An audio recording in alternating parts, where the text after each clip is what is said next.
કેમ છો વિદ્યાર્થી મિત્રો? જ્ઞાન લાઈવ યુટ્યુબ ચેનલ ઉપર આપ સર્વે વિદ્યાર્થી મિત્રોનું હું મિલન પટેલ હાર્દિક સ્વાગત કરું છું. સવારનો સમય 6 વાગ્યાનો સમય છે વિદ્યાર્થી મિત્રો, અને આપણે કહેવાય કે ઇતિહાસ અને ભૂગોળ આ બે વિષયની દરરોજ એક દિવસ જીઓગ્રાફી અને એક દિવસ ઇતિહાસ આવી રીતના કહેવાય ઊંડાણપૂર્વક આપણે સમજણ મેળવી રહ્યા છીએ. અને એ જ સિરીઝના ભાગ સ્વરૂપે તમે અહીંયા જોઈ શકો છો ભૂગોળનો ભણકાર, અને એ જ ભૂગોળના ભણકારના ભાગ સ્વરૂપે આજે આપણે અગત્યની વાત કરવાની છે. કોની? તો કે જમીનો વિશે. અને કૃષિ સાથે સંકળાયેલા જે લોકો છે, આમ તો તમે હું બંને જાણીએ છીએ કે ભારતની અંદર લગભગ કહેવાય કે ત્રીજા ભાગના જે લોકો છે એ રોજગારી ક્યાંથી મેળવે છે? તો કે રોજગારી છે એ કૃષિમાંથી મેળવે છે. અને એ કૃષિ માટે અગત્યનું પરિબળ પહેલા શું જોઈએ? તો કે સારી જમીન જોઈએ. એટલા માટે બહુ અગત્યનું સાબિત થઈ જતું હોય છે. ઘણી વખત એક્ઝામમાંથી વારંવાર આપણને ક્વેશ્ચન અહીંયાથી જોવા મળે છે, અને એવા જ હેતુથી કહેવાય કે આપણે આજે આ ટોપિક લીધો છે. શું નામ છે? તો કે જમીનના પ્રકારો. ખાલી જમીનના પ્રકારો નહીં જોઈએ, જમીન વિશેની બધી માહિતીઓ લઈ લેશું. બરાબર ને? શરત શું છે? તો કે તમને ખબર છે શરત આપણી એક જ છે.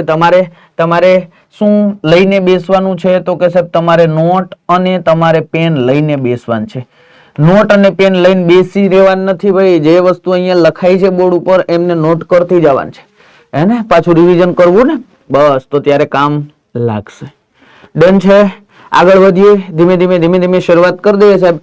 ચાલ, જમીન વિશેની વાત આવે એટલે પહેલી જ વ્યાખ્યા અથવા તો પહેલો જ ક્વેશ્ચન તમને ઈ પૂછવો પડે કે જમીન એટલે શું?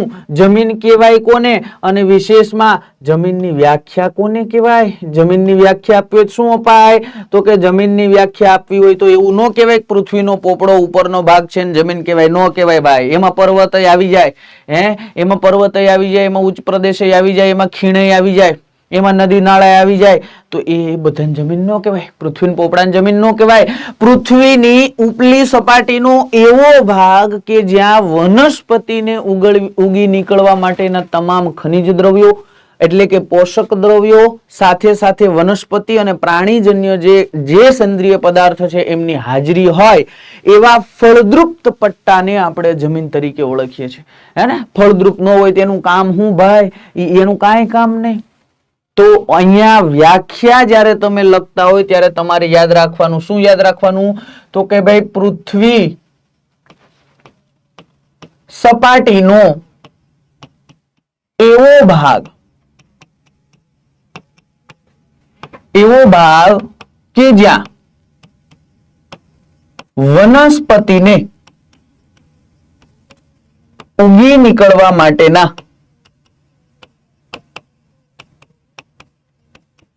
જરૂરી એવા તમામ પોષક દ્રવ્યોની હાજરી હોય અથવા તો પોષક તત્વોની હાજરી હોય તેવા ફળદ્રુપ ભાગને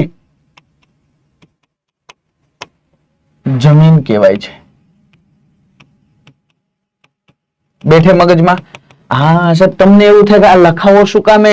તો કે તમે હવે સીસીઈ ની તૈયારી કરો છો, તમે હવે રેવન્યુ તલાટીની તૈયારી કરો છો, તો એમાં તમને ખબર છે હવે મેઇન્સ આવી ગઈ છે. અને મેઇન્સ ની અંદર એવું નહીં કે તમને સીધા 5 માર્કના વિસ્તૃત ક્વેશ્ચન જ પૂછશે, નહીં. એમની અંદર 1 માર્કના ક્વેશ્ચન પૂછશે, 2 માર્કના પૂછશે, 3 માર્કના પૂછશે અને 5 માર્કના પૂછશે. તો આ વ્યાખ્યા 2 માર્કમાં પૂછવી પૂછાય કે નહીં? પૂછાય કે નહીં? હા પૂછાય. અને એમાં આપણી ઘરની વ્યાખ્યા હાલે નહીં. જરૂરી એવા તમામ શબ્દો વ્યાખ્યામાં મેન્શન હોવા જોઈએ તો જ માર્ક મળે, નહીતર કપાઈ જાય ભાઈ. તો યાદ રાખવાનું. સાહેબ જમીન બને કેવી રીતના? જમીન બને કેવી રીતના? તો કે ભાઈ તમે જાણો છો એ મુજબ આપણે આ જ ભૂગોળની ભણકાર સિરીઝના ભાગ સ્વરૂપે આપણે ઉત્તર ભારતના મેદાનો ભણ્યા હતા. અને ઉત્તર ભારતના મેદાનો જ્યારે ભણતા હતા ત્યારે મેં તમને એવું કીધું હતું કે ભાઈ જો આ આવી રચના મેં કંઈક સમજાવી હતી. આવી રચના અહીંયા કહેવાય કે આ તીવ્ર ઢોળાવ વાળો ભાગ હતો અને અહીંયાથી કોઈક નદી કહેવાય કે આવતી હતી. આ નદી અતિશય વહેણથી આવતી હતી, પોતાના જે કંઈ આ જે કંઈ ખડકો છે એનું ખવાણ અને ધોવાણ થતું હતું એ અહીંયા નિક્ષેપિત થતું હતું.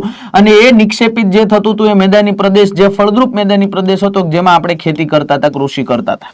હે હા, તો સાહેબ અહીંયા અમને એ સમજાવો કે જમીન બને કઈ રીતના, મૂળ જમીન કઈ રીતના બને? તો કે જો આ માની લો પૃથ્વીની કોઈ સપાટી છે, પૃથ્વીની કોઈ સપાટી છે, તમે હું બંને જાણીએ છીએ કે પૃથ્વીની સપાટીની અંદર એટલે કે જેમ જેમ સપાટીથી અંદર જાઓ ત્યાં પણ તમને ખડકો જોવા મળે છે, અને સેમ તમને પૃથ્વીની ઉપરની સપાટી ઉપર આવો તો ત્યાંય તમને ખડકો જોવા મળે છે. હવે પૃથ્વીની આંતરિક પ્રક્રિયાઓને કારણે જેમ કે જ્વાળામુખી હોય, ભૂકંપ હોય, આવી બધી આંતરિક હલનચલનને કારણે જ્યારે આ ખડકો એટલે કે અંદર જે ખડકો રહેલા છે એનું ખવાણ અને ધોવાણ થાય છે, અને એ જ્યારે આ ઉપરની સપાટી ઉપર આવે છે તો ત્યારે જમીનનું નિર્માણ થાય છે. પણ અહીંયા જે જમીનનું નિર્માણ થયું છે, ત્યાં આપણે ચોખ્ખું એવું કહી શકીએ કે આ જે જમીન છે એમને મૂળ એમના માતૃ ખડક સાથે સીધો જ સંબંધ છે, માતૃ ખડક સાથે એમને સીધો સંબંધ છે, આવું આપણે અહીંયા ચોખ્ખું કહી શકીએ. એમનું કારણ તો કે જુઓ અહીંયા જે આ ખડકો છે ને એ જ ઉપર આવ્યા એટલે આ એના માતૃ ખડકો સાથે સંબંધ છે. હવે બીજી બાજુ પરિસ્થિતિ કેવી બને? તો કે બીજી બાજુ જો આવી પરિસ્થિતિ બને, અહીંયા જુઓ આ જે ખડકો છે આમના ઉપર અતિશય વરસાદ આવ્યો તો કહેવાય કે અતિશય ગતિથી પાણી વહેતું હશે અને આ ખડકનું ખવાણ અને ધોવાણ થશે, અને ખવાણ અને ધોવાણ થશે એટલે અહીંયાથી આ ખડકો કહેવાય કે વહેત થઈને આ જગ્યાએ આવી જશે. ક્યાં આવી જશે?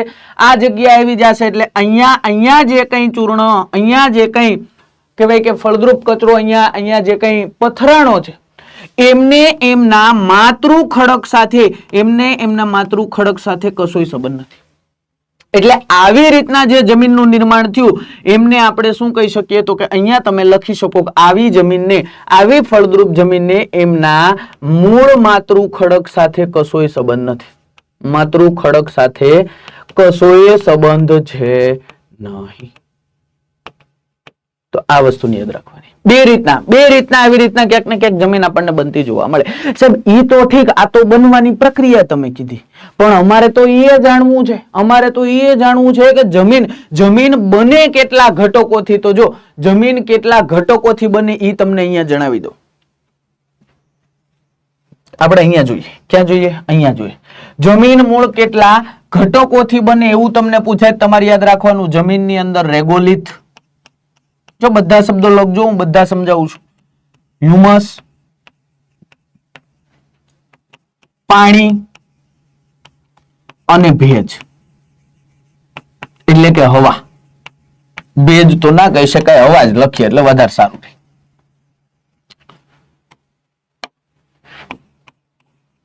આટલા તત્વો મળે ને ત્યારે જમીન બને, આટલા તત્વો મળે ત્યારે જમીન બને. સાહેબ અહીંયા નવો શબ્દ આવ્યો અમારા માટે, રેગોલિથ. શું છે આ રેગોલિથ? તો જો રેગોલિથ એટલે બીજું કાંઈ નહીં, આ અહીંયા જે તમને ખડકો સમજાવે એ ખડકોનું ખવાણ અને ધોવાણ થયું હશે તો એમાં કાંકરા હશે. હા સાહેબ કાંકરા હશે. એ ઝીણો બારીક ચૂર્ણ હશે તો કે હા બારીક ચૂર્ણ હશે, તો એ કાંકરા અને બારીક ચૂર્ણને જ રેગોલિથ કહેવાય, બાકી કાંઈ નવીન છે નહીં. હ્યુમસ એટલે શું થાય? તો કે હ્યુમસ એટલે અહીંયા તમારે યાદ રાખવાનું વનસ્પતિજન્ય અને પ્રાણીજન્ય કચરો. ટૂંકમાં તમે અહીંયા એક શબ્દ લખી શકો. એક શબ્દ શું લખી શકો? તો કે જૈવિક કચરો. કેવો? જૈવિક કચરો, જેને આપણે હ્યુમસ કહીએ. સેન્દ્રિય તત્વોનું પ્રમાણ ભરપૂર હોય, આ વસ્તુની યાદ રાખવાની. પાણી તમે જાણો જ છો, જેને આપણે ભૂ કહીએ. શું કહીએ? જેને આપણે ભૂ કહીએ. તો આ વસ્તુની યાદ રાખવાની. અને હવા એટલે અલગ અલગ જે કંઈ વાયુઓ જરૂરી છે તો એ કેમ ખબર પડે? જો નાઇટ્રોજન જરૂરી છે કે નહીં, ઓક્સિજન જરૂરી છે કે નહીં, કાર્બન ડાયોક્સાઇડ જરૂરી છે જ નહીં, તો જમીન હોય તો એ કામનું, પણ એની ફળદ્રુપતા માટે આ બધા જવાબદાર છે. નાઇટ્રોજન કેમ ખબર પડે છે? ફળદ્રુપતા વધારવા માટે યુરિયા નાખો છો કે નથી નાખતા? ફળદ્રુપતા વધે કે નહીં? પાક પીળાશ પડતો દેખાતો હોય, યુરિયા નાખો એટલે સીધો કહેવાય કે રંગ બદલી જાય કે ન બદલી જાય પાકનો? તો એ આ તો છે ભાઈ.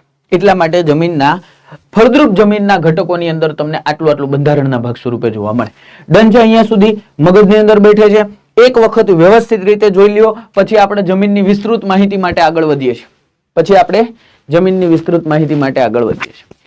ચાલો સાહેબ, આ વસ્તુ તો અમને સમજાઈ ગઈ કે ભાઈ આ જમીનની તમે આવી વાતો કરી, આ તો અમને સમજાઈ ગયું. હવે એ વાત કરો કે જમીન કેટલા પ્રકારે આપણને ભારતની અંદર જમીન જોવા મળે છે.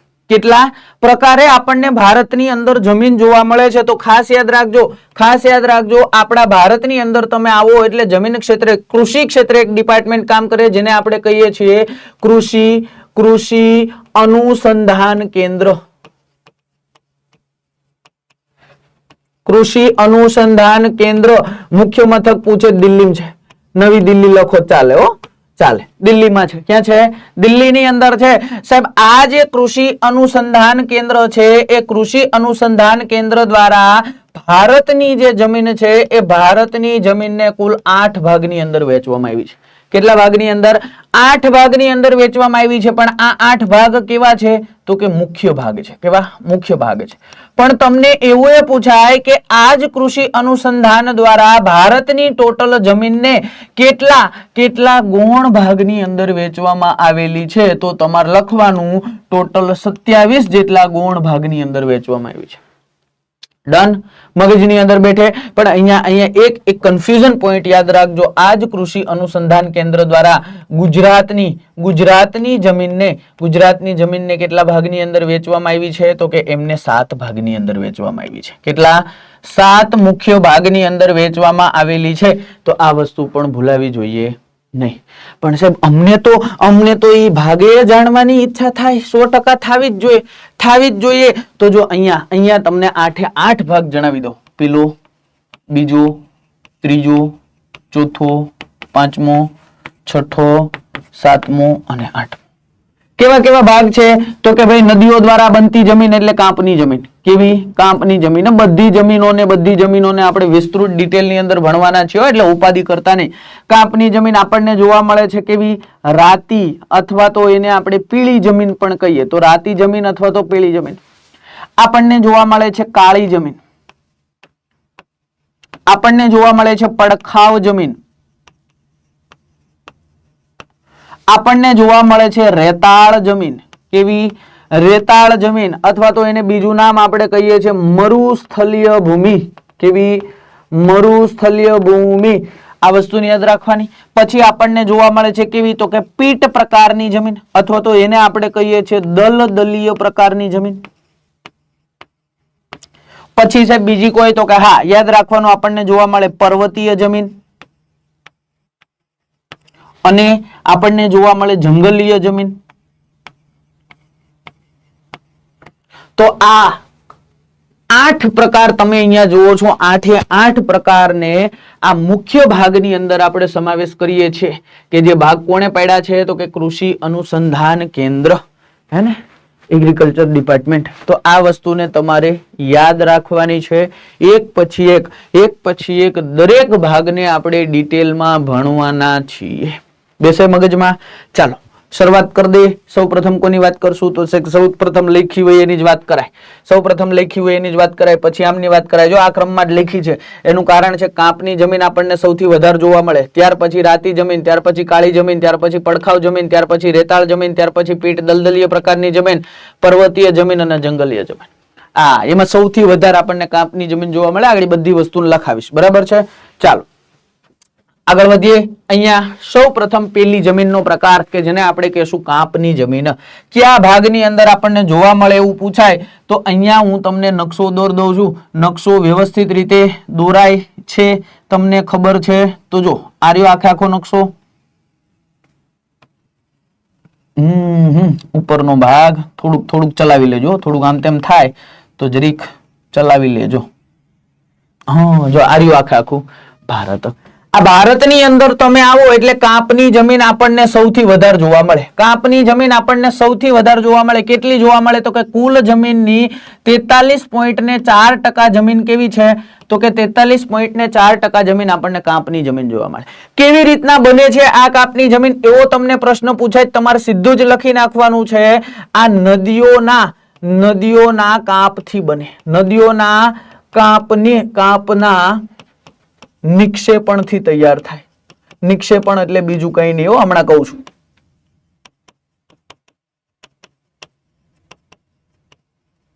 નિક્ષેપણ એટલે કાંઈ નહીં, પોતાની સાથે કાંપ લઈ જતી હોય આજુબાજુના વિસ્તારમાં નદી પાથરે ને, બસ એને નિક્ષેપણ કહેવાય, બીજું કાંઈ કહેવાય નહીં. ડન, અહીંયા સુધી મગજમાં બેઠું. સાહેબ આમની વિશેષતા કઈ ખરી? તો કે કાપની જમીનની વિશેષતા બહુ સારી એવી છે. શું? તો કે કાપની જમીનની અંદર આપણને તમામ પ્રકારના કહેવાય કે સેન્દ્રિય પદાર્થો જોવા મળે. સેન્દ્રિય પદાર્થો આપણને અથવા તો સેન્દ્રિય તત્વો આપણને જોવા મળે. પરિણામે આ જમીન કેવી છે? તો કે આ જમીન ફળદ્રુપ છે. પરિણામે ફળદ્રુપ છે. હે સાહેબ એ વાત તો ઠીક, પણ આ જમીન આપણને ભારતની અંદર જોવા કેવા વિસ્તારમાં મળે? તો કે ભાઈ અહીંયા અંદાજો લગાવી શકાય કે નદીઓના કાપથી બનતી હોય તો જ્યાં નદીઓ એવી નદીઓ કે જે અતિશય લાંબા અંતરને કાપીને આવતી હોય, ઊંચાણવાળા વિસ્તારેથી આવતી હોય, એવા ભાગમાં આપણને કાપના મેદાનો અથવા તો કાપની જમીન વધારે જોવા મળે. જો ક્યાંથી ક્યાં સુધી કહું, અહીંયા કહેવાય કે સિંધુ નદીના આ વિસ્તારથી લઈ અને આખો ગંગા નદીનો આખો વિસ્તાર છે, આ જે કઈ બ્રહ્મપુત્ર અસમના મેદાનો છે, આ સિવાય અહીંયા ગોદાવરી નદીનો વિસ્તાર છે, અહીંયા કાવેરી કૃષ્ણા નદીનો જે વિસ્તાર છે, આ બધા ભાગની અંદર આપણને કાપની જમીન જોવા મળે. બીજે ક્યાંય જોવા મળે તો કે આ ગુજરાતની અંદર અહીંયા નર્મદા નદીનો આજુબાજુનો, તાપી નદીનો વિસ્તાર છે, આ અહીંયા સાબરમતી નદીનો જે આજુબાજુનો વિસ્તાર છે, તો આવા બધા ભાગની અંદર આપણને આ કાપની જમીન જોવા મળે છે. બેઠે મગજમાં? હા સાહેબ મગજમાં તો બેઠે છે. તો આ વસ્તુને યાદ રાખવાની, આ વસ્તુને મગજમાં ઉતાર દેવાની છે. અહીંયા સિંધુ નદીનો વિસ્તાર છે, આમ બરફનો વિસ્તાર છે, પણ ક્યાંક આપણને અહીંયા કાપના મેદાનો જોવા મળે છે. બાકી તમને ખબર છે પંજાબનું આખું આ મેદાન આપણે ભણી ગયા છે. આ બધું મેદાન કાપથી બનેલું આપણને જણાય છે. યાદ કરો પેલા પાંચ દોઆબ આપણે ભણ્યા હતા, સિંધ સાગર ને બિસ્ત જલંધર દોઆબ ને રેચના ને બારીન, આ બધું મગજમાં બેઠળ રાખવાનું, ભૂલવાનું થતું નથી. એ સાહેબ બીજી કોઈ વિશેષતા? તો બીજી ઘણી બધી વિશેષતા છે. આ જમીન પ્રમાણમાં હોય છે કેવી? તો કે પ્રમાણમાં ચીકણી હોય છે. કેવી હોય છે?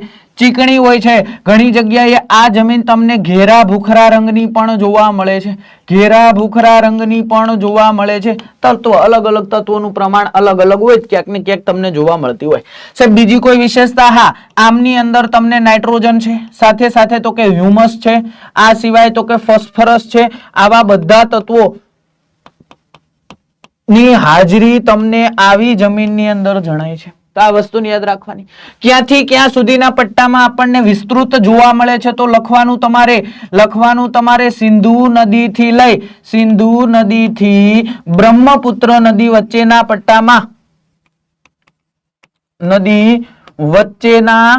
પટ્ટામાં તેમજ Godavari basin, Krishna basin, Kaveri basin અને સાથે નર્મદા અને તાપી નદીના આજુબાજુના વિસ્તારમાં આપણને આ પ્રકારની જમીન એટલે કે કાપની જમીન ફેલાયેલી જોવા મળે. સાહેબ અહીંયા ખેતી થાય કરવી હોય તો એ ભાઈ પાછા વળી જાઓ, અહીં ખેતી નો થાય બીજે ક્યાં કરવી? હવે ફળદ્રુપ છે, બધા તત્વો છે, જોઈ છે, પરિસ્થિતિ મળે છે, તો પછી ખેતી થાય. અને ખેતી કેવી થાય? તો અહીંયા ટૂંકમાં લખી દઉં તમામ પ્રકારની ખેતી થાય. કેવી? તમામ પ્રકારની ખેતી થાય. તમામ પ્રકારની ખેતીમાં તમારે જો સ્પેસિફિક લખવું હોય તો લખી શકાય. અહીંયા ઘઉં થાય, અહીંયા ડાંગર થાય, અહીંયા કઠોળ થાય અને અહીંયા તેલીબિયા થાય, અને અહીંયા બાગાયતી પાક થાય. સિંચાઈ હોય ને તો સિંચાઈના માધ્યમથી બાગાયતી પાક પણ લઈ શકાય છે. તો આટલી વસ્તુને તમારે અહીંયા યાદ રાખવાની. સાહેબ ચોક્કસ સૌથી વધારે કયા વિસ્તારની અંદર ફેલાયેલી છે આ જમીન?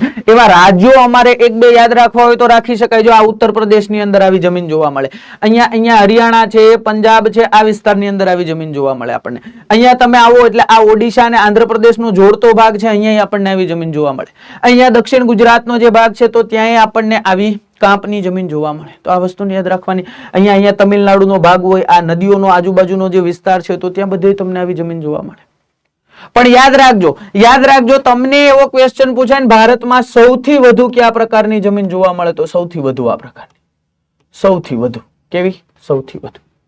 બોલો બેઠે મગજમાં? તો આટલી વસ્તુને અહીંયા યાદ રાખી લેવાની છે.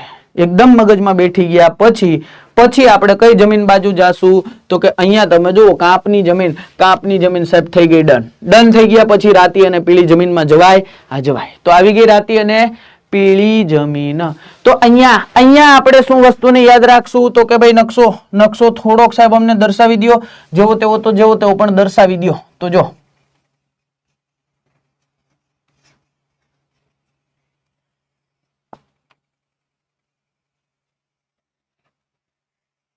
હા, જેવો તો તમારે સ્વીકાર લેવાને. આ આપણો ભારતનો નકશો જ છે. બહુ આપણે ડ્રોઈંગમાં બહુ નથી ને પાકા, એટલે થોડુંક આવું તમને જોવા મળશે. ચાલ, શું છે રાતી જમીનની વિશેષતા? તો કે ભાઈ કાંપની જે જમીન છે, કાંપની જમીન બાદ સૌથી વધારે જોવા મળતી જો કોઈ જમીન હોય તો એ રાતી જમીન છે, જેને આપણે પીળી જમીન પણ કહીએ છીએ. શું કામ કહે છે એ પણ તમને કહીશ, યાદ રાખજો. અહીંયા ખાસ મગજમાં યાદ રાખી દેજો, સમગ્ર જે કુલ જમીન છે એ કુલ જમીનના 18 પોઈન્ટ કેટલા 18.3% જેટલી જમીન આપણને કઈ જોવા મળે છે? તો કે રાતી જમીન જોવા મળે છે. રાતી જમીન જોવા મળે છે. આમનો કલર કોને આધારિત છે તમને પૂછાય, તમારે સીધું લખી નાખવાનું. આ જમીનમાં આપણને ફેરિક ઓક્સાઇડનું પ્રમાણ સૌથી વધારે જોવા મળે. ફેરિક ઓક્સાઇડનું પ્રમાણ સૌથી વધારે જોવા મળે, જેના થકી રાતો રંગ એટલે કે રાતા રંગ માટે જવાબદાર. ટૂંકમાં એક ભાષામાં કેવું હોય ને તો આને કહેવાય લોહ તત્વ. શું કહેવાય? લોહ તત્વ.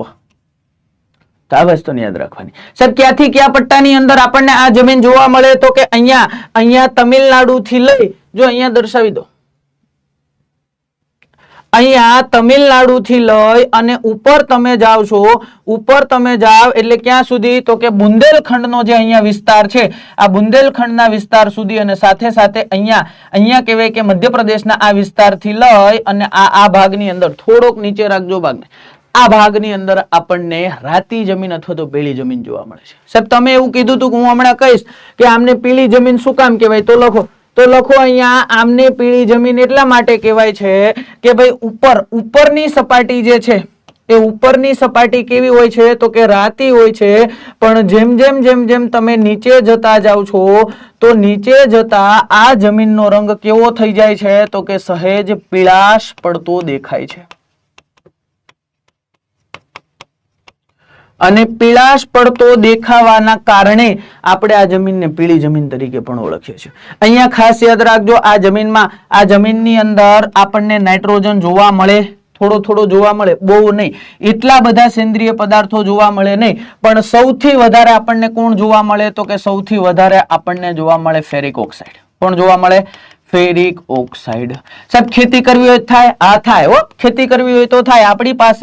આપણી પાસે સિંચાઈની સગવડતા હોય તો અહીંયા સિંચાઈની સગવડતા ના કારણે અહીંયા તમે ઘણા બધા પાકો લઈ શકો છો, જેમની અંદર તમે અહીંયા ઘઉં લઈ શકો છો, સિંચાઈનું માધ્યમ હોય તો અહીંયા તમે ડાંગર લઈ શકો છો, આ સિવાય તમે ખજૂર વાવી શકો છો, આ સિવાય તમે કાજુ પણ વાવી શકો છો. આવા બધા પાકો કેવાય અહીંયા વાવી શકાય છે. ડન છે? તો આટલી વસ્તુ તમારે રાતી જમીન બાબતે યાદ રાખવાની છે, મગજની અંદર બેઠાડ દેવાનું છે. ડન? ચાલ, વ્યવસ્થિત રીતે એક વખત જોઈ લ્યો, પછી પાછા આગળ વધીએ છીએ. તમે જોઈ લ્યો તો હું પાણી પી લો. હે ને? હા,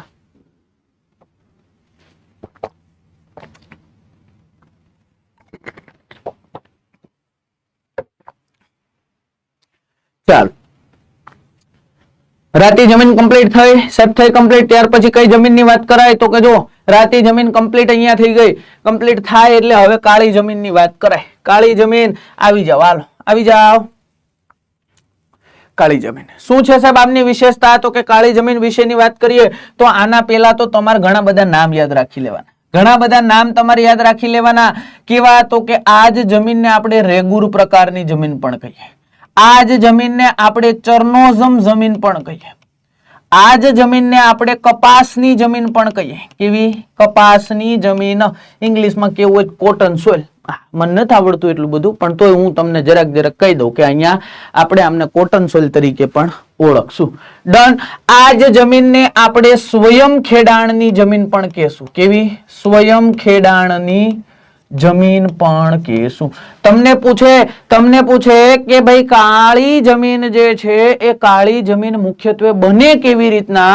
તો યાદ રાખજો, આ જમીન જે છે એ અગ્નિકૃત ખડકોના ખવાણથી બને. અને એમાંય સૌથી વધારે કેવા ખડકો? તો કે બેસાલ્ટ પ્રકારના ખડકો. સાહેબ ઈ તો ઠીક, ભારતમાં આ જમીનનું પ્રમાણ કેટલું, તો તમારે લખી નાખવાનું ભારતમાં આ જમીનનું પ્રમાણ 15.2% જેટલું છે. કેટલું? 15.2% ની ટકાવારી સાથે કુલ જમીનના આ જે કાળી જમીન છે એ ત્રીજા નંબરે આવે. સૌપ્રથમ કાંપની જમીન, પછી રાતી પીળી જમીન ને પછી કાળી જમીન. ક્યાં બને? તો કે મુખ્યત્વે અગ્નિકૃત ખડકો, બેસાલ્ટ પ્રકારના ખડકો હોય એ વિસ્તારની અંદર આ જમીન વધારે જોવા મળે. સાહેબ એક્ઝામ્પલ લખવું હોય તો સૌરાષ્ટ્રની જમીન, સૌરાષ્ટ્રની જમીન. બીજું એક્ઝામ્પલ લખવું હોય ભારત દ્રષ્ટિએ તો દખણનો જે ઉચ્ચ પ્રદેશ છે એ દખણના ઉચ્ચ પ્રદેશની અંદર આપણને આવી જમીન જોવા મળે. જેમ કે સાહેબ મહારાષ્ટ્રમાં, જેમ કે સાહેબ કર્ણાટકમાં, જેમ કે સાહેબ તેલંગાણામાં. આ બધી જગ્યાએ આપણને કાળી જમીન જોવા મળે છે. જો અહીંયા ખાસ યાદ રાખજો, તમને એવું પૂછાય કે ભાઈ ગુજરાતમાં સૌથી વધારે કયા પ્રકારની જમીન છે, તો ગુજરાતમાં આવશે કાંપની જમીન. પણ તમને એવું પૂછાય કે સૌરાષ્ટ્રમાં સૌથી વધારે કયા પ્રકારની જમીન છે, તો સૌરાષ્ટ્રમાં સૌથી વધુ કહેવાય કે કાળી જમીન આવેલી છે. કેવી? કાળી જમીન. હે ને, ગીરની ટેકરીઓ બધું બેસાલ્ટના ખડકોનું, અગ્નિકૃત ખડકોનું ઉદાહરણ છે. તો એનું ખવાણ થાય, ધોવાણ થાય અને એ ચૂર્ણ આજુબાજુ વિસ્તારમાં ફેલાય અને જે જમીન તૈયાર થાય એને આપણે કાળી જમીન કહીએ. તો આ વસ્તુને યાદ રાખવાની. સાહેબ ફળદ્રુપ હોય જ ને ભાઈ. આ જમીન કેવી હોય? તો કે આ જમીન ફળદ્રુપ હોય અને એટલા જ માટે આ જમીનમાં આપણે અગત્યના પાકો લઈ શકીએ, જેવા કે સાહેબ કપાસ, આ સાથે તો કે શેરડી, સાથે તો કે સાહેબ મગફળી, આ સિવાય તો કે એરંડા. આવા બધા કહેવાય પાકો અહીંયા લઈ શકાય છે. અને એટલા જ માટે જુઓ, જુનાગઢનો વિસ્તાર મગફળીના ઉત્પાદનમાં સર્વાધિક. તો આ વસ્તુને યાદ રાખવાનું. એરંડા, આખા ગુજરાતની વાત કરીએ તો ગુજરાત એરંડાના ઉત્પાદનમાં કહેવાય 80% ફાળો ભજવે. તો અહીંયા કાળી જમીન છે તો અહીંયા વ્યવસ્થિત થાય છે, પાક અનુકૂળ સારું આવે છે ભાઈ. બેસે મગજમાં? તો આ વસ્તુને યાદ રાખવાનું છે. સાહેબ અહીંયા તમે એમ કીધું કે આને સ્વયં ખેડાણની જમીન કહેવાય. શું કામ સ્વયં ખેડાણની જમીન કહેવાય?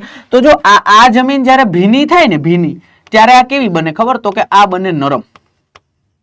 પણ જ્યારે આ જમીન સુકાઈ જાય ત્યારે શું થાય? તો કે આ જમીનમાં ઊંડા તિરાડા પડી જાય. શું થાય?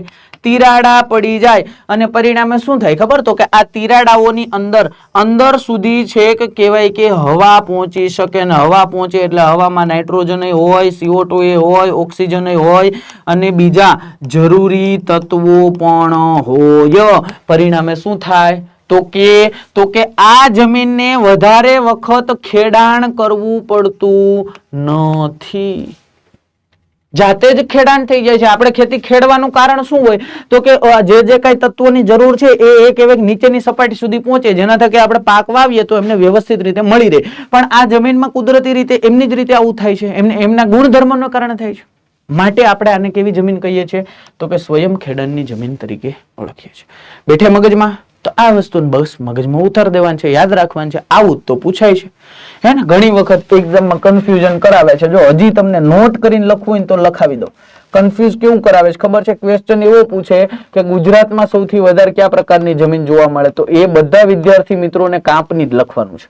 પણ તમને પૂછે સૌરાષ્ટ્રમાં સૌથી વધારે કયા પ્રકારની જમીન જોવા મળે છે, તો ત્યાં તમારે કાળી જમીન જ લખવાની છે. તમને એવું પૂછે ભારતમાં સૌથી વધારે કયા પ્રકારની જમીન પૂછે, તો તમારે કાંપની જ લખવાની છે, ક્યાંય કાળી લખવાનું થતું નથી. આ પ્રશ્નો બહુ વખત પૂછાઈ ગયેલો છે અને આ કન્ફ્યુઝન કરાવે છે વિદ્યાર્થી મિત્રો. એટલે હવે આવે ને તો તમને કન્ફ્યુઝ થવું જોઈએ નહીં. ડન? તો આટલી વસ્તુને યાદ રાખવાની છે, વ્યવસ્થિત રીતે જોઈ લ્યો જી. ચાલો જી એક વખત, પછી આપણે આગળ વધીએ પાછા અને આગળ વધશું. 3 જમીનો આપણે જોઈએ. અહીંયા તમે જુઓ, કાળી, રાતી, કાંપની જમીન, 3 જમીન જોઈ. અહીંયા આપણે કહી શકીએ કે આપણી ત્રીજી જમીન કમ્પ્લીટ. હવે કોનો વારો આવે? તો કે સાહેબ 3 બેનના લગ્ન થઈ ગયા, સાસરે વહી ગઈ છે, હવે ચોથીનો વારો. ચોથીનો વારો એટલે પડખાવ જમીનનો વારો આવશે. તો હાલો કરી દઈએ ચર્ચા, એમની ચર્ચા કરી દઈએ. આવી જાવ પડખાવ જમીન. જો પડખાવ જમીનની વાત કરીએ એટલે પહેલા તો અહીંયા યાદ રાખવાનું, પડખાવ જમીન કહેવાય કોને, બને કેવી રીતના. તો આ જમીન મોટા ભાગે કેવા વિસ્તારની અંદર જોવા મળે? તો કે અતિશય વરસાદ આવતું હોય ત્યાં. અહીંયા સાહેબ આ તમે નવું લાવ્યા, અતિશય વરસાદિત વિસ્તારમાં જોવા મળે.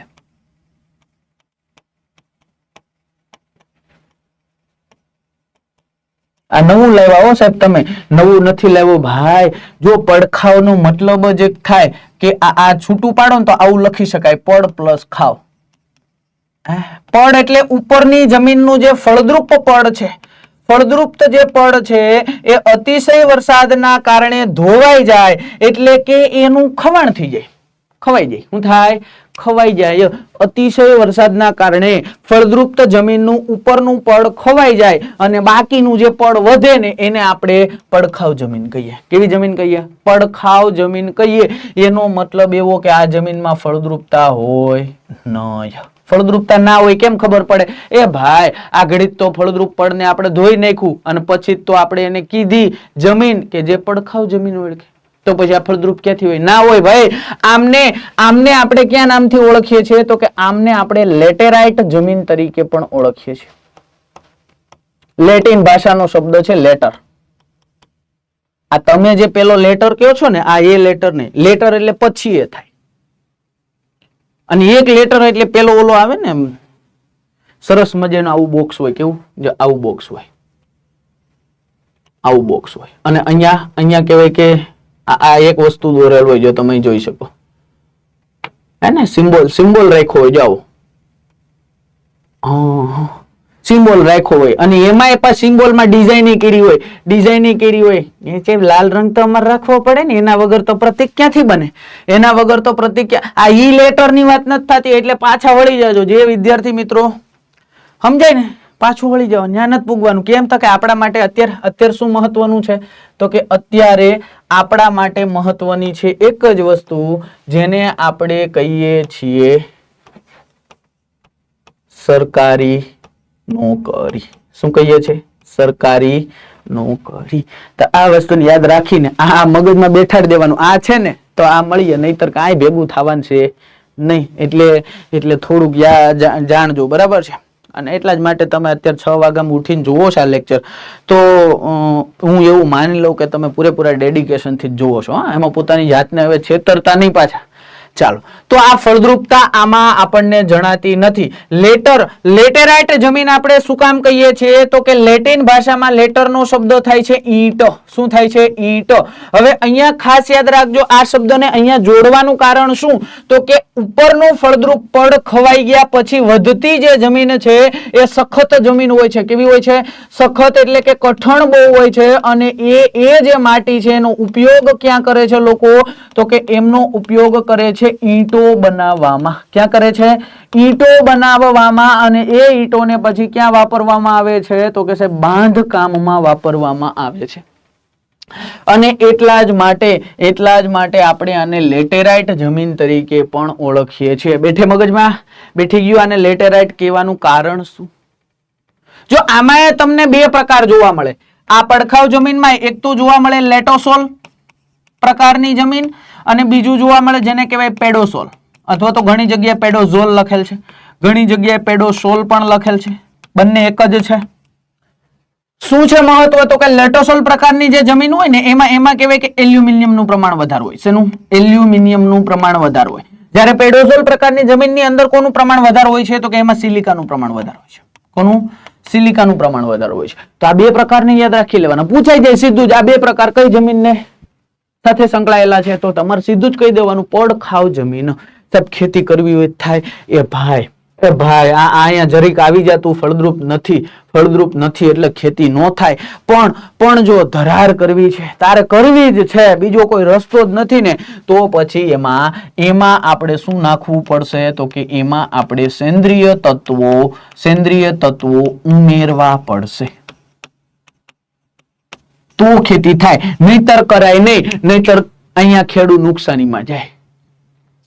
તો યાદ રાખવાનું. અહીંયાનો મુખ્યત્વે સાહેબ કેવા વિસ્તારમાં જોવા મળે? તો અહીંયા જ કીધું અતિશય વરસાદ હોય. હવે અતિશય વિસ્તાર હોય ગુજરાતમાં તમારે લાવવું હોય ક્યાં લવાય સાહેબ? વલસાડમાં. લવાય કે ન લવાય? વલસાડની નજીક તો કે નવસારીમાં આવી જમીન જોવા મળે. અહીંયા આ સિવાય તો કે ડાંગમાં જોવા મળે ભાઈ, આવી જેવી જોવા મળે. એમાંય વલસાડમાં તમને ખબર છે પેલું ધરમપુર અને કપરાડા સર્વાધિક વરસાદ થાય છે કે નહીં? પણ ભારતની દ્રષ્ટિએ વાત કરવી હોય તો તમારે લઈ લેવાનું મેઘાલય. શું કામ મેઘાલય લઈ લેવાનું? સાહેબ પેલું ચેરાપુંજી સાહેબ પેલું મોસીન રામ છે કે નહીં? બસ વરસાદ ભારતનો સર્વાધિક અહીંયા થાય કે નહીં? હા, તો અતિશય વરસાદ વાળા વિસ્તારમાં. સાહેબ બીજી કોઈ જગ્યાએ? હા સાહેબ, કેરળની અંદર વરસાદ પેલો આવે કે નહીં? કેરળની અંદર, કર્ણાટકના ઘણા વિસ્તારની અંદર આવા પ્રકારની જમીન જોવા મળે છે ભાઈ, આવા પ્રકારની જમીન જોવા મળે છે. તો આ વસ્તુને તમારે અહીંયા મગજમાં ઉતાર દેવાની છે, બેઠે મગજમાં, જેને આપણે પડખાવ જમીન તરીકે ઓળખીએ છીએ. જો બધી વસ્તુ અહીંયા આવી જાય ભાઈ, હવે તમારે જમીન બાબતે બહાર જવાની જરૂર જ નથી, ક્યાંય જવા જોવા જવાનું, કોઈ બુક ને ફફોડવાની જરૂર નથી. તમારી પોતાની એક બુક તૈયાર થાય છે અને એ બુક ની અંદર કેટલા અગત્યના ટોપિક હશે? તો કે સાહેબ 15 ટોપિક હશે. અને એ 15 ટોપિક, આમ તો 30 ટોપિક કહેવાય, પણ એમાં 15 ટોપિક જીઓગ્રાફીના હશે ને 15 ટોપિક હિસ્ટ્રીના હશે. એ પછી તમારે બીજે ક્યાંય જોવા જવાની જરૂર નહીં રહે, બરાબર ને? ચાલો, તો આ પડખાવ જમીન કમ્પ્લીટ થઈ ગઈ. ત્યાર પછી કઈ જમીનની વાત આવશે? તો કે ત્યાર પછી પીટ અથવા તો દલદલીય જમીનની વાત આવશે. કઈ આવશે? સોરી, તમે જોઈ શકો છો પડખાવ જમીન કમ્પ્લીટ થઈ ગઈ. હવે કોની વાત આવશે? તો કે રેતાળ જમીનની. ત્યાર પછી પીટ અને દલદલીય જમીનની. પછી તો કે આપણે પર્વતીય જમીનની વાત કરશું, છેલ્લે જંગલીય જમીનની વાત કરશું. તો આવી જાઓ રેતાળ જમીનની અંદર. હવે રેતાળ જમીનની અંદર આવશો એટલે અહીંયા નામ જ લખ્યું છે, ઉપરથી જ તમને ખબર પડી જાય. અહીંયા સૌથી વધારે શું હશે? તો કે રેતીના ટુવા. શું હશે? રેતીના ટુવા. આ એવી જમીન છે કે જે વિસ્તારની અંદર વરસાદ ઓછો હોય. કેવો હોય? વરસાદ ઓછો હોય એવા વિસ્તારની અંદર આપણને આવી જમીન જોવા મળે. હે સાહેબ, સમજાણું નહીં? લ્યો તમને ચોખ્ખું કહી દવા, ક્યાં જોવા મળે ખબર? રાજસ્થાન, હરિયાણા અને પંજાબનો દક્ષિણ ભાગ. પંજાબનો દક્ષિણ ભાગ. હે સાહેબ, આ વિસ્તારો જોતા અમને લાગે છે કે આ તમે રણની વાત કરો છો. હા ભાઈ, આ રણની જ વાત છે. કેમ? તો કે રેતાળ જમીનને આપણે મરુસ્થલીય ભૂમિ તરીકે પણ ઓળખીએ છીએ અને મરુસ્થળ એટલે જ રણ થાય, એટલે જ રણ થાય. તો આ વસ્તુને મગજમાં ઉતાર દે. એ સાહેબ, ફળદ્રુપતા હશે? ફળદ્રુપતા નહીં હોય એનું કારણ છે કે રેતી જ છે ભાઈ, વરસાદ નથી. તો આમાં પાણી વગર તો શું થાય? પણ આમ છતાંય તમારે ખેતી કરવી હોય ને તો આપણે શું જોઈએ ખબર? સિંચાઈ જોઈએ. સિંચાઈ જોઈએ. અને સિંચાઈ હોય ને તોય તમે અહીંયા ડાંગર તો ના જ વાવી શકો. ડાંગર ના વાવી શકે એનું કારણ છે કે સિંચાઈથી કેટલું પાણી લાવો ભાઈ? સિંચાઈથી તમે કેટલું પાણી લાવો? એટલા માટે અહીંયા કેવા પાક વવાય? તો કે બાજરી વવાય, જુવાર વવાય, મકાઈ વવાય, આવા બધા પાકોને અહીંયા વવાય. પછી તમારે ડાંગર ને મગફળી હે શેરડી નો વવાય. એ ભાઈ, શેરડીનો રસ નીકળે જ નહીં એમાંથી. પાણી હોય તો રસ નીકળે ને? ન નીકળે. એટલે શેરડી વાવવા ન જવાય, નહીતર ઈ શેરડીના હાઠા પછી કહેવાય કે આપણે પીલતા હોય ને તો એમ રસ જ ભેગું જ ન થાય, ખાલી કૂચો વધે. એટલે અહીંયા યાદ રાખવાનું, વ્યવસ્થિત રીતે વાવવું હોય ને તો બાજરી વવાય ને. એટલા જ માટે રાજસ્થાનમાં સૌથી વધારે બાજરી થાય. તમને ખબર હશે, રાજસ્થાનમાં સૌથી વધારે બાજરી થાય. બેઠે મગજમાં? તો આટલી વસ્તુને અહીંયા તમારે યાદ રાખવાની. સાહેબ, આવી જમીન બીજે ક્યાંય જોવા મળે? આ ભાઈ ગુજરાતમાં જોવા મળે હો. તમે એમ કહેતા હોય કે ના જોવા મળતી, મળે. જવાનું તમારે કચ્છમાં, જાજુ જ કચ્છમાં તમને જોવા મળે. આવી જ જમીન જોવા મળે, જેને રેતાળ જમીન કહીએ. છે કે નહીં રણ? આ છે. આ વસ્તુને યાદ રાખવાની. બાકી જ તમને ખબર છે મરુસ્થલીય ભૂમિની અંદર સૌથી વધારે કેવા વૃક્ષો હોય અથવા તો કેવી વનસ્પતિ થાય? તો કે જેમાં પર્ણ ન હોય, જેમાં પર્ણ હોય નહીં. હે સાહેબ, એવા તો ક્યાં? તો કે ફાફડાથોર. ફાફડાથોર, જેને આપણે હાથલા પણ કહીએ. શું કહીએ? હાથલા. પછી તો કે બોરડી, પછી તો કે બાવળ. તો આવા બધા કાંટા વાળા જે કઈ વનસ્પતિ છે એ તમને અહીંયા થતી જોવા મળે. તો આ વસ્તુ તમારે અહીંયા મગજમાં ઉતાર દેવાની છે. ડન? મગજની અંદર બેઠે? હા બસ, મગજની અંદર બેઠે એટલે આપણે બીજું કાંઈ જોતું નથી. ચાલો આગળ વધીએ. તો આગળની વાત થઈ ગઈ, આ આખી રેતાળ જમીનની વાત થઈ ગઈ. રેતાળ જમીન થી આગળ વધશો એટલે કઈ જમીન આવશે? તો કે પીટ અથવા તો દલદલીય જમીન આપણે જેને કહીએ છીએ. કેવી? પીટ અથવા તો દલદલીય જમીન. હવે પીટ અથવા તો દલદલીય જમીનની વાત કરીએ તો આ કેવા વિસ્તારની અંદર જોવા મળે? તો કે આ એવા વિસ્તારોની અંદર જોવા મળે કે જ્યાં જમીનમાં સેન્દ્રિય તત્વો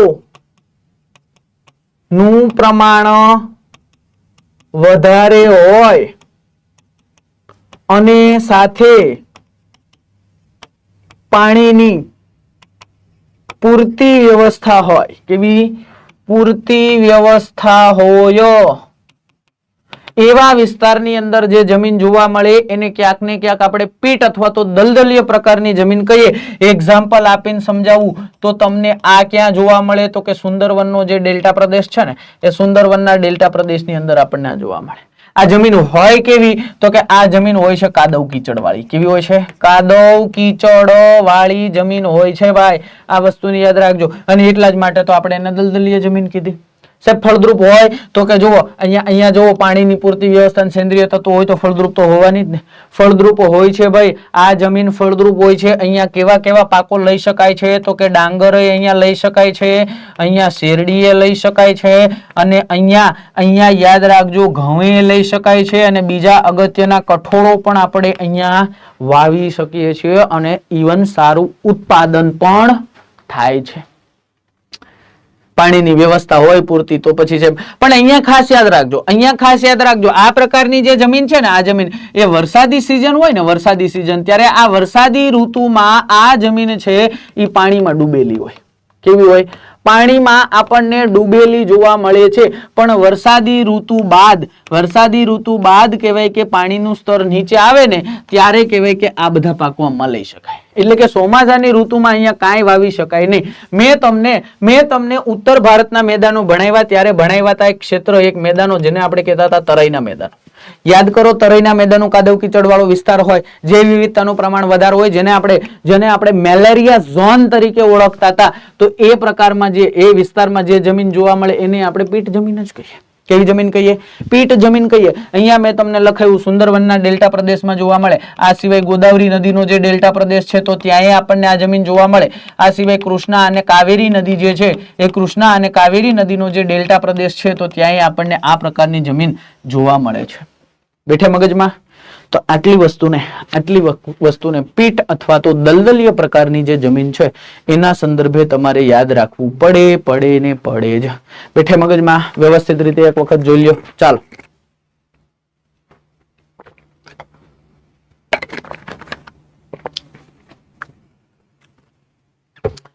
આગળ વધીએ. સાહેબ પીટ અથવા તો દલદલીય પ્રકારની જમીન આપણે જોઈ ગયા. ત્યાર પછીની અગત્યની જમીન જેને આપણે કહેશું જંગલીય જમીન. કેવી કહેશું? જંગલીય જમીન. જો જંગલીય જમીન મુખ્યત્વે આપણને સૌથી વધારે ક્યાં જોવા મળે છે તો કે હિમાલય વિસ્તારની અંદર તમે જાઓ એટલે હિમાલય વિસ્તારની અંદર 3000 મીટર થી લઈ અને 3200 મીટર સુધીનો જે ભાગ છે એટલે કે ઊંચાઈ વાળો જે ભાગ છે એ ઊંચાઈ વાળા ભાગમાં આપણને જોવા મળે છે જંગલો જેને કહે છે શંકુદ્રુમ જંગલો. કેવા? શંકુદ્રુમ જંગલો તરીકે ઓળખીએ છીએ. આ સિવાય બીજે ક્યાંય જોવા મળે તો કે હા, આ સિવાય બીજે આપણને જોવા મળે પશ્ચિમ ઘાટ અને પૂર્વ ઘાટ ના વિસ્તારમાં. ત્યાં પણ આપણને જે જમીન જોવા મળે છે એને આપણે જંગલીય જમીન તરીકે ઓળખીએ છીએ. જો આમનો ઉપયોગ ખેતી માટે થાય તો કે હા થાય.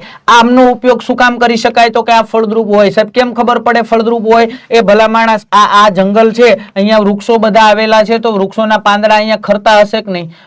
વૃક્ષોના પાંદડા અહીંયા સતત ને સતત ખરતા હશે ભાઈ. એટલા જ માટે અહીંયા વનસ્પતિજન્ય કચરો જેને આપણે જૈવિક કચરો કહીએ છીએ એ જૈવિક કચરાનું પ્રમાણ વધારે છે. એટલા માટે અહીંયા કહેવાય ફળદ્રુપતા વધારે.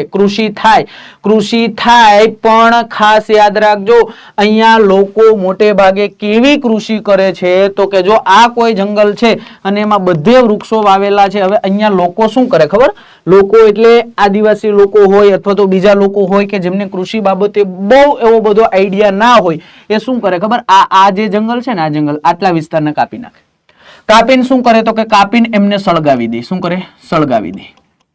હવે સળગાવશે એટલે વનસ્પતિની રાખ છે આ જમીનની અંદર ભળશે એટલે પોષક તત્વોનું પ્રમાણ વધશે એટલે એમની ફળદ્રુપતા વધી એવું કહેવાય એટલે આમની અંદર સારા પાકો થશે. પણ સારા પાકો થશે કેટલા સમય સુધી તો કે 2-3 વર્ષ થાય પછી તો કે આ લોકો જે આ ખેડૂતો છે એમની અંદર કઈ પોષક દ્રવ્યોનો ઉમેરો નથી કરતા એટલે શું થાય તો કે આ જમીનની ફળદ્રુપતા ઘટી જાય એટલે પરિણામ શું આવે તો કે પાક થતા બંધ થઈ જાય. હવે પાક થતા બંધ થઈ જાય એટલે ખેડૂત અહીંયા એવી તસ્તી ના લે કે આપણે આમાં ફળદ્રુપ પદાર્થો ઉમેરવા જોઈએ નહીં. એ શું કરે તો કે અહીંયા આવી જાય ફરીથી વૃક્ષો કાપીને સળગાવીને પાછું ઉપયોગમાં લેવાનું ચાલુ કરે, 2-3 વર્ષ સુધી ખેતી કરે, પછી અહીંયા ચાલુ કરે, આવું કરે, અને એના જ સાપેક્ષે કહેવાય પછી એક સમય એવો આવે જ્યારે સંપૂર્ણ જંગલનો નાશ થઈ જાય.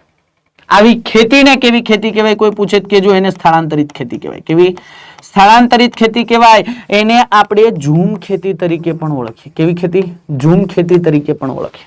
તો આવી ખેતી તમને મોટે ભાગે જંગલીય જમીનની અંદર થતી જોવા મળે છે. આ જંગલીય જમીન મેં તમને કીધું કે જૈવિક કચરો એટલે કે વનસ્પતિજન્ય કચરાનું પ્રમાણ સૌથી વધારે હોય એટલા માટે અહીંયા ખાસ યાદ રાખજો. જો આ જે કઈ વૃક્ષો છે એમના પાંદડા નીચે પડશે, અઢળક માત્રામાં નીચે પડશે, એ સડશે એટલે મોટે ભાગે સડેલી વસ્તુ આપણને કાળા રંગની દેખાય. હા, એટલે જંગલીય જમીનની ઉપલી જે સપાટી છે એ ઉપલી સપાટી આપણને કેવા રંગની દેખાશે? તો કે કાળા રંગની દેખાશે. કેવા રંગની? કાળા રંગની. પણ એ જેમ જેમ નીચે જતી જશે એમ એનો રંગ કેવો પરિવર્તન થઈ જશે? તો કે પછી એ ભૂખરા રંગની દેખાવા લાગશે. કેવી? ભૂખરા રંગ. ઉપર તો કોના કારણે? તો કે ઓલા જે પાંદડા હેડા ને એના કારણે કાળી દેખાય. બરાબર? તો આ વસ્તુને અહીંયા તમારા મગજમાં ઉતારવાની છે. જંગલીય જમીન. કેવી? જંગલીય જમીન. બેઠી ગયું સાહેબ? આટલી વસ્તુ તો અમને મગજમાં બેઠી, આમાં કોઈ શંકાને સ્થાન નથી. ક્યાં જોવા મળે, ક્યાં આવેલી છે, હું થોડી વિશેષતા છે ખબર પડી ગઈ. તો આગળ વધીએ બીજી જમીન તરફ, જેને આપણે કહીશું પર્વતીય જમીન. હવે નામ ઉપરથી ખબર પડે આ જમીને આપણને ક્યાં વધારે જોવા મળે? તો કે ભાઈ આ પર્વતીય જે જમીન છે એ પર્વતીય જમીને આપણને હિમાલયનો દક્ષિણી ભાગ છે. કેવો? હિમાલયનો દક્ષિણી ભાગ છે, ત્યાં જોવા મળે. આ સિવાય તમે દક્ષિણ ભારતની અંદર આવો તો દક્ષિણ ભારતની અંદર તમને મને જોવા મળે પશ્ચિમ ઘાટ. આ પશ્ચિમ ઘાટનો જે ઢોળાવ વાળો વિસ્તાર છે. કેવો? ઢોળાવ વાળો વિસ્તાર. તો ત્યાં આપણને આવી જમીન જોવા મળે. આ સિવાય પૂર્વ ઘાટનો ઢોળાવ વાળો વિસ્તાર છે તો ત્યાં આપણને આવી જમીન જોવા મળે. પર્વતીય જમીન મોટા ભાગે ઢોળાવ વાળો વિસ્તાર હોવાથી અહીંયા કેવા પાકો વધારે માત્રામાં થાય છે? તો કે આ જે ઢોળાવ વાળો વિસ્તાર છે એના કારણે અહીંયા ચા છે, આ સિવાય તો કે કોફી છે, આ સિવાય તો કે રબર છે, આવા બધા કહેવાય કે પાકો થાય છે જેમને ઢોળાવ વાળી જમીન અનુકૂળ આવે ને ભાઈ. તમે જાઓ દક્ષિણ ભારતની અંદર તમે જાઓ ઘણી વખત તો તમને ઘણી વખત સીડીદાર ખેતરો જોવા મળે. કેવા? સીડીદાર ખેતરો, કે પાણી એક જગ્યા ભરાઈ ન રહે, જાણી જોઈને કહેવાય કે આમ ઢાળ વાળા ખેતરો. તો આ પર્વતીય વિસ્તાર છે આખું.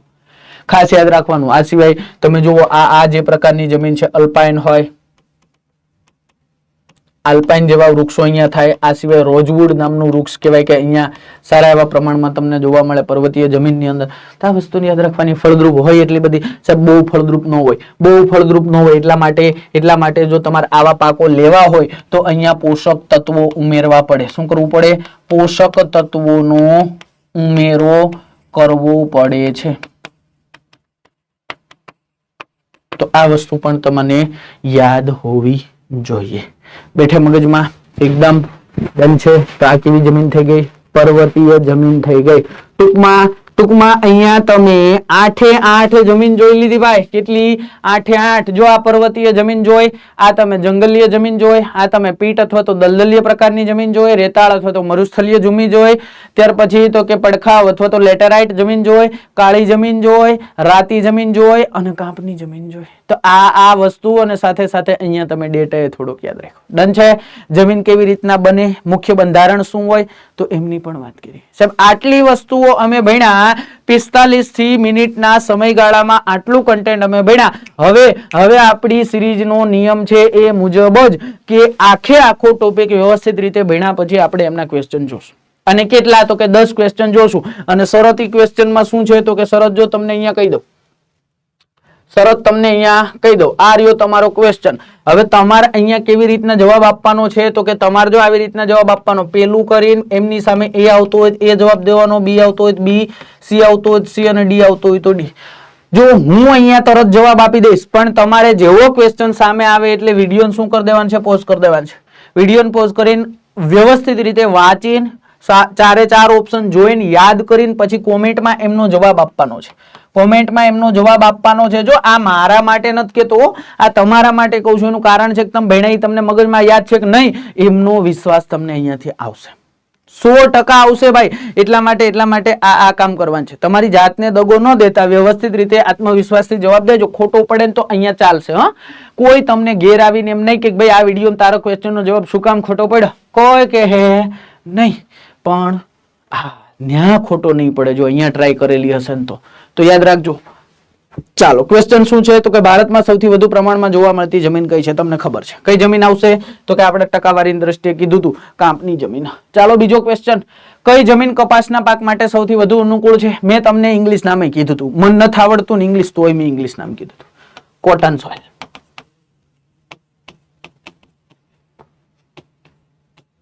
કઈ બાજુ જવું સાહેબ? નથી જવું. હા, આવી ગયા.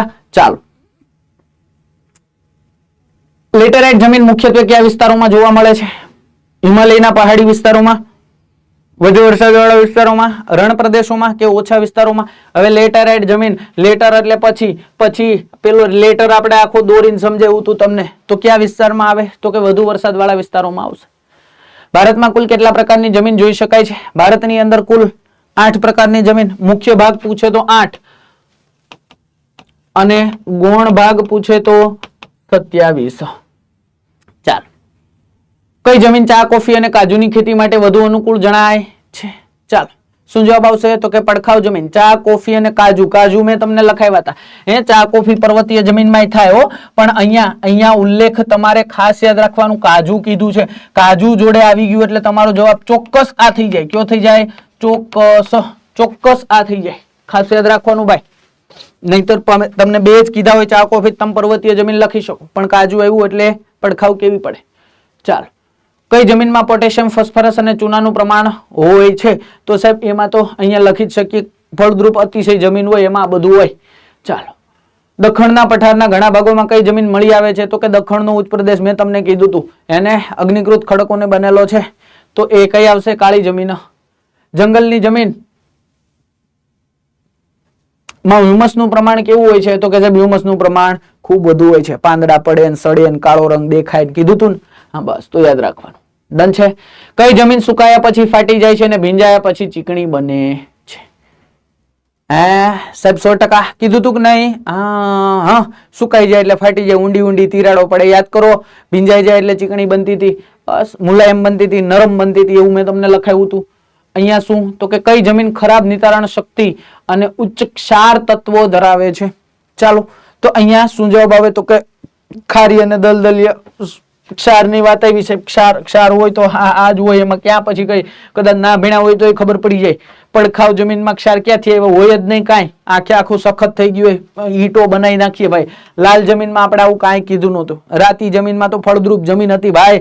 આપણે ભારતની અંદર બીજા નંબરે સૌથી વધારે જોવા મળે છે. જંગલીય જમીન તો ભાઈ ક્ષાર થોડા હોય, જંગલીય જમીનમાં તો પોષક તત્વો હોય. શું હોય? પોષક તત્વો. તો આ 10 ક્વેશ્ચનો છે. વ્યવસ્થિત રીતે તમારા મગજની અંદર આ 10 ક્વેશ્ચનનો હેતુ શું હોય ખબર? તો કે આમાંથી આવા જ ક્વેશ્ચનો પૂછાઈ શકે ભવિષ્યની એક્ઝામમાં. આ જ પૂછાય એવું નથી કહેતો, પણ તમે જે આગળની બધી સ્લાઇડોની અંદર ડિસ્ક્રિપ્ટિવમાં ભણ્યા ને એમાંથી આવા પ્રકારના ક્વેશ્ચનો આવી શકે. તો આ વસ્તુને તમારે અહીંયા મગજમાં ઉતાર દેવાનું છે. બોલો, બેઠે મગજમાં એકદમ કોન્સેપ્ટ ક્લિયર, મગજની અંદર ઉતરે તો તમારે એક કોમેન્ટ કરી દેવાની છે. શું કોમેન્ટ કરી દેવાની છે? તો કે ભૂગોળનો ભણકાર સિરીઝ છે, ઉપયોગી થઈ હોય તો થંબનેલ આપવાનો, ન થઈ હોય તો ના પાડી દેવાની. બંને ઓપ્શન છે. ઉપયોગી સાબિત થાય એમ લાગે કે સાહેબ ઘણું બધું જાણવા મળ્યું છે તો થંબનેલ આપવાનું, નહીં તો નહીં. બરાબર? ચાલો, ડન એકદમ. તો આજે આ સેશન અહીંયા સુધી રાખીએ છીએ. ફરીથી આવતા સેશનની અંદર કોઈક બીજા અગત્યના ટોપિક સાથે ફરીથી મળીશું. ત્યાં સુધી જય હિન્દ, જય ભારત.